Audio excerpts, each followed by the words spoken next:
আমি খোদার কসম করে বলছি, দিলে হাত দিয়ে বলছি, আমি এখানে দায়িত্ব পালন করি একমাত্র আল্লাহকে ভয় করে, আর কাউকে ভয় করে আমি এখানে দায়িত্ব পালন করি না। প্রয়োজন হলে রাখবেন, নয়তো বাদ দিয়ে দিবেন, নো প্রবলেম। ইমামদেরকে নিয়ে, মুয়াজ্জিনদেরকে নিয়ে, খাদেমদেরকে নিয়ে এত সমালোচনা কেন? কয় টাকা বেতন দেন আপনারা? কয় টাকা বেতন দেন আপনারা? এই বেতন দিয়ে একটা মানুষ নিজে চলা কঠিন। একটা মানুষ 1% একজন মানুষ চলা কঠিন। এই বেতন দেওয়ার পরেও যদি ইমামকে নিয়ে এত সমালোচনা, অন্যান্য ডিউটিগুলোতে নির্দিষ্ট একটা টাইম থাকলেও ইমাম মুয়াজ্জিনদের নির্দিষ্ট কোনো টাইম নাই, 24 ঘন্টাই তাদের ডিউটি, যে কোনো সময় চলে আসা লাগতে পারে।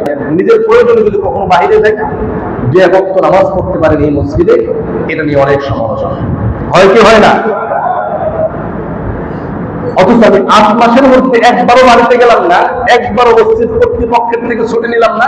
এই বিষয়টা, এই যে ভালো দিকটা একটা মানুষ দেখা, অথচ আমি 2 ওয়াক্ত নামাজ মসজিদে আসতে পারি নাই, আমি অসুস্থতার কারণে 13 ওয়াক্ত নামাজ মসজিদে আসতে পারি নাই, এটা নিয়ে অনেক সমালোচনা হয়। এই সামান্য বেতনের চাকরিতে আপনি একজনকে রেখে যদি এত সমালোচনা করেন, বাদ দিয়ে দেন, এত সমালোচনা শুনতে রাজি নেই। এটাই তো করে খেতে হবে, এমনটাও হয়ে আসে নাই আল্লাহর রহমতে। আল্লাহ এতটুকু রহমত দান করছে, শুধু দায়িত্বটা পালন করি আল্লাহকে সাক্ষী রেখে। ছোট্ট একটা উদাহরণ দিলে আপনাদের ভালো বুঝে আসবে। আচ্ছা, মনে করেন কোন 1 ওয়াক্ত নামাজ ইমাম সাহেব অজুবিহীন পড়ল, অজু ছাড়া নামাজ পড়ালো, আপনারা সবাই ইমামের পিছনে নামাজ পড়লেন, আপনারা একজনও কি ধরতে পারবেন যে ইমাম সাহেব অজু ছাড়া নামাজ পড়িয়েছে? ধরতে পারবেন? তাহলে ইমাম সাহেব আপনাদের কারো কাছে জবাবদিহি করতে হবে না, জবাবদিহি যার কাছে করতে হবে তিনি কে? আল্লাহর কাছে ইমাম সাহেবকে জবাবদিহি করতে হবে কি হবে না? আমি খোদার কসম করে বলছি, দিলে হাত দিয়ে বলছি, আমি এখানে দায়িত্ব পালন করি একমাত্র আল্লাহকে ভয় করে, আর কাউকে ভয় করে আমি এখানে দায়িত্ব পালন করি না। প্রয়োজন হলে রাখবেন, নয়তো বাদ দিয়ে দিবেন, নো প্রবলেম। কিন্তু সমালোচনা কষ্ট লাগে, এতটা স্যাক্রিফাইস করার পরেও, এতটা কুরবানি করার পরেও।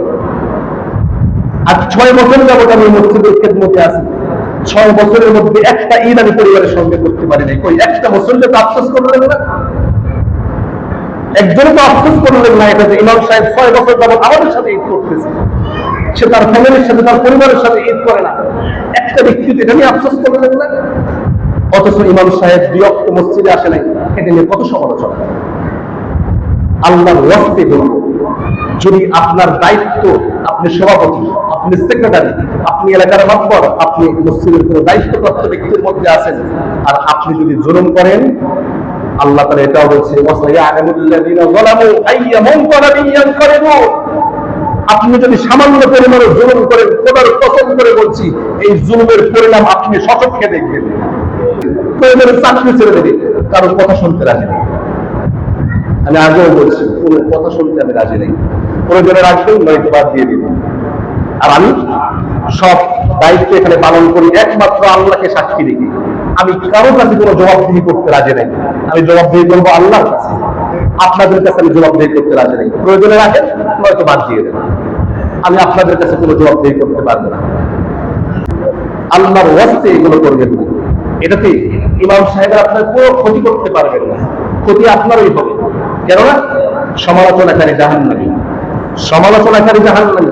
আমার ভুল হচ্ছে, আমার কোনো ভুল যদি আপনি দেখে থাকেন, আপনি আমাকে সন্তান হিসেবে, আপনি আমাকে ভাই হিসেবে আমাকে বলেন যে আপনার এই এই ভুলগুলো হচ্ছে, আমি ইনশাআল্লাহ সুম্মা ইনশাআল্লাহ সংশোধন করব। কোরআন হাদিসের বাইরে যদি আমি কোনো কাজ করে থাকি, আপনি আমাকে আঙ্গুল দিয়ে দেখিয়ে দেবেন আপনি যেটা করছেন এটা রং, আমি ইনশাআল্লাহ রাইট করার চেষ্টা করব। কিন্তু আপনি আমাকে নিয়ে সমালোচনা করলে এর তো কোনো সমাধান হলো না। কোনো সমাধান আছে? আমাকে নিয়ে যদি চাষটরে আলোচনা করা হয়, আমাকে নিয়ে যদি হোটেলে হোটেলে বসে আলোচনা করা হয়, এর কোনো সমাধান হবে? কোনো সমাধান নেই। কিন্তু যদি আপনি আমাকে দেখে বলেন যে হুজুর আপনার এই জিনিসটা রং হচ্ছে, আপনার এই জিনিসটা ভুল হচ্ছে, আপনি আমাকে বলেন, আমি সেটাকে সাদরে গ্রহণ করব এবং সেটা থেকে পরিবর্তন হয়ে নিজেকে বের করে নিয়ে আসার চেষ্টা করবো ইনশাআল্লাহ। কোরআন হাদিসের বাহিরে আমার কোনো কাজ দেখলে আমাকে আঙ্গুল দিয়ে দেখিয়ে দেবেন, আমি ইনশাআল্লাহ আপনাকে সাধুবাদ জানাবো, আপনাকে বুকে জড়িয়ে দেব। আমি এই মাইন্ডের না যে আমার ভুল ধরবেন আর আমি আপনার ভুলকে অ্যাকসেপ্ট করবো না। হ্যাঁ, আবার ভুল ধরতে গিয়ে রং করা যাবে না। এখানে আপনারা জানেন একদিন ফজরের নামাজে এমন ঘটনা ঘটেছে, আমার সূরার মধ্যে কেরাতের মধ্যে কোনো ভুল হয় নাই, আমার সে ভুল ধরে ফেলছে। আমি তাকে কি করেছিলাম আপনারা যারা ফজরে উপস্থিত ছিলেন তারা জানেন। ভুল যদি না হয়, ভুল হয় না, আমি এভাবেই ধরবো। আমার ভুল হয় নাই কিন্তু আপনি আমাকে ভুল বলছেন, আমি এভাবেই ধরবো। আর যদি ভুল হয় আপনাকে আমি বুকে জড়িয়ে নেব, ভাই আলহামদুলিল্লাহ আপনি আমাকে একটা ভুল ধরিয়ে দিয়েছেন, আপনাকে বুকে জড়িয়ে নেব। কিন্তু সমালোচনা করলে এর কোনো সমাধান হবে না।